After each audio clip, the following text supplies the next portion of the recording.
I can do anything. I can reach any goal today. I can do what I want. I can be what I want to be.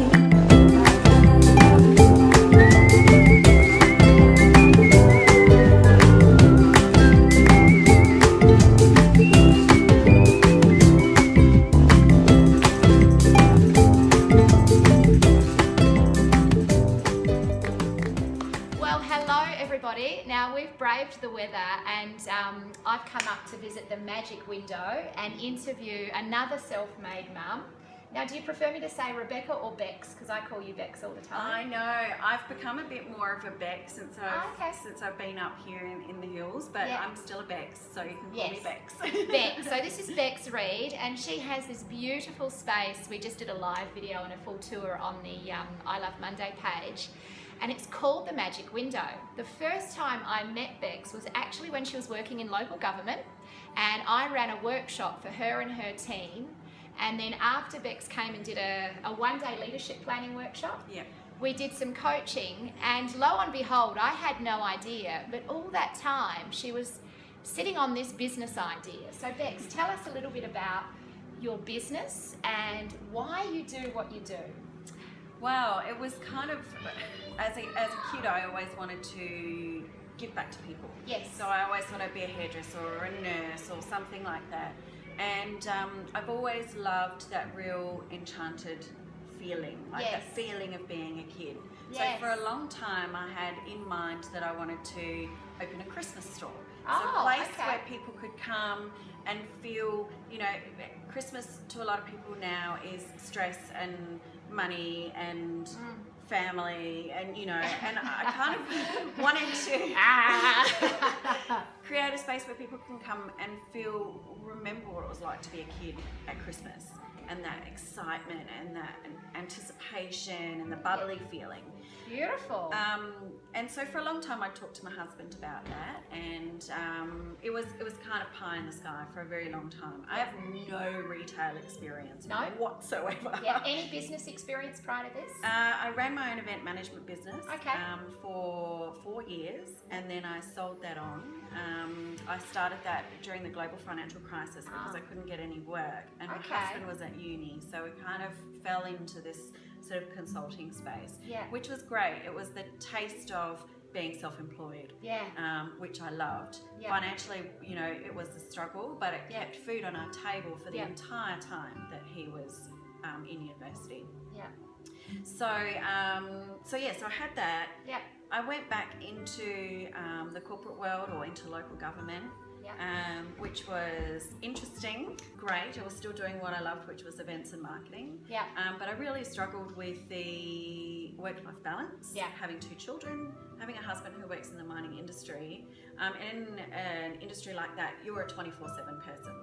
And various things happened that it was kind of the universe's nudge for me to stop talking about doing stuff and actually just get off my bum and do it. Yeah, right. So was there a moment in time, Bex, you said stop talking about doing stuff and get off my bum and do it?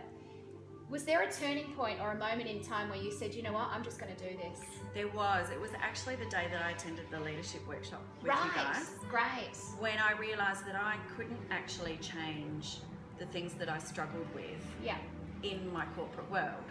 And I came home from that workshop that day, and I said to my husband, why am I doing this? Why am I beating my head against the wall for somebody who doesn't appreciate or understand what I'm trying to achieve? And I went into work the next day and I told my boss. So it was that soon? Wow. I went to the leadership workshop in March last year. And the next day I went in and I grabbed my boss and I sat him down and I said, I don't want to renew my contract at the end of June. This is my 3 months notice. Brilliant. And I had seen the store, it had been vacant for a while. This store here, so you already had your eye on the premise? I did. My kids go to the local school, we live in the next town. So the whole point of building a lifestyle business was that it would suit our lifestyle. Beautiful. And that's what we talk a lot about, is building a business to fit in with what you love and where you want to live and the lifestyle that you want to have. Absolutely, absolutely. Yep. So over time, I came in here, I looked at the place. Yep. I knew I couldn't afford the rent. Yeah. We went to South Africa for a holiday. My husband's South African. We went there and spent time with family and friends. And it's the first holiday that I've ever had where I haven't had work playing in the back of my mind because I had already finished my job. Yeah. So I was in this transitional phase, and I realised then that anything is possible. Yeah, anything is possible. Yeah. So I came back from South Africa with this new, renewed energy and a completely empty bank account. Yeah. But with this renewed energy to go, no, this is what I'm going to do, and I can do it somehow. Yeah.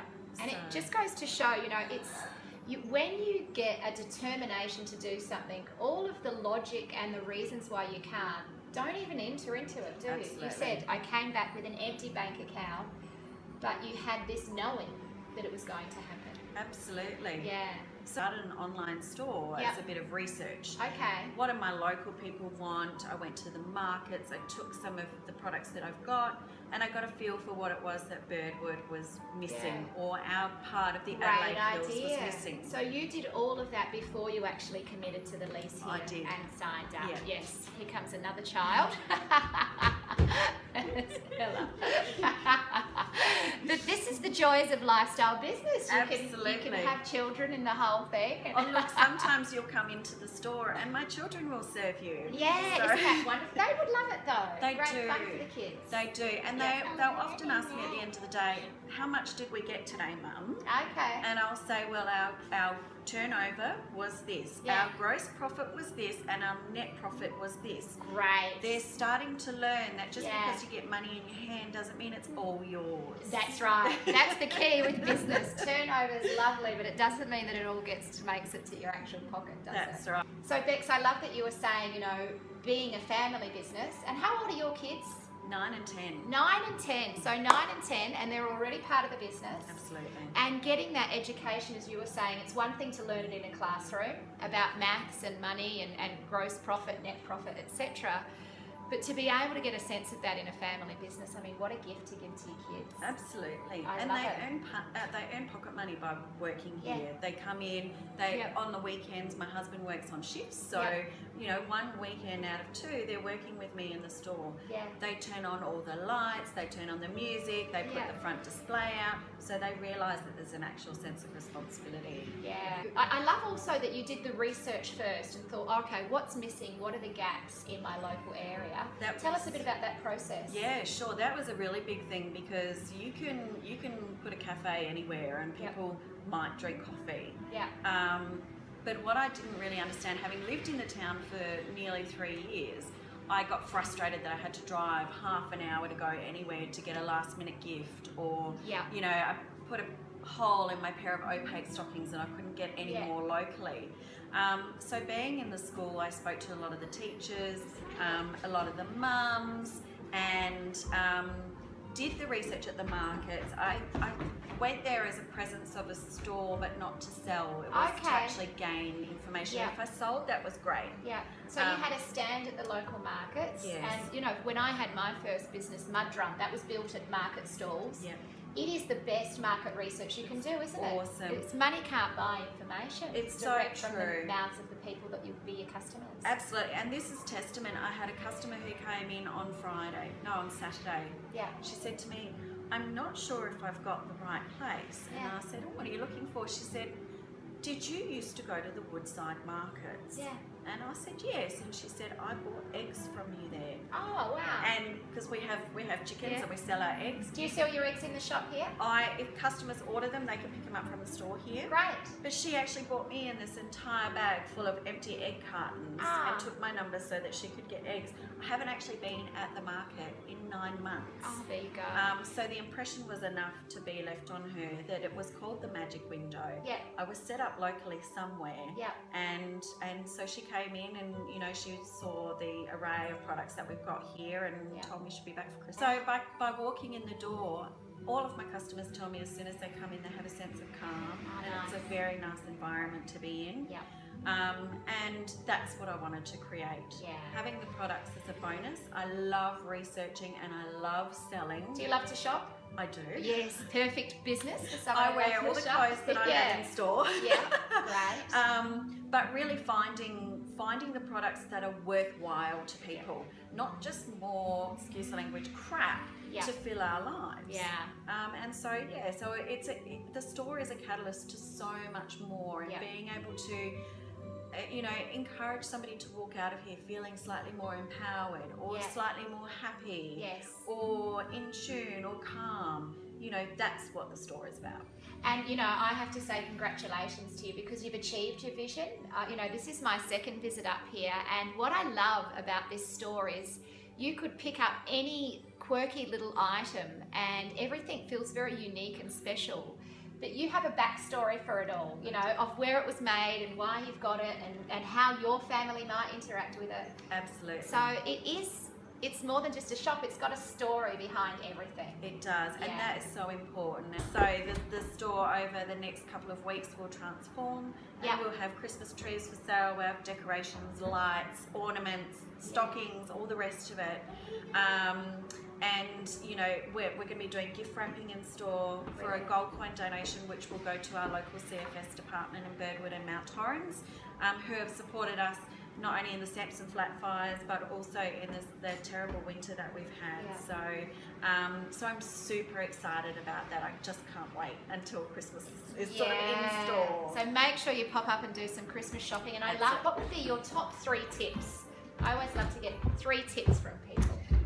My first tip would be stop looking for the courage. Okay, so if you stop looking for it, where do we find it? It just happens naturally. Once you let it go, once you let that need or justification go, and you stop seeking within yourself to find this magic switch that's going to make you feel like you can do something, just do it.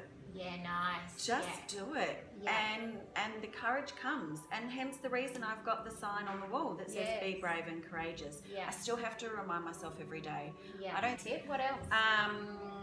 Don't expect family support all the time. You often look at the people around you to give you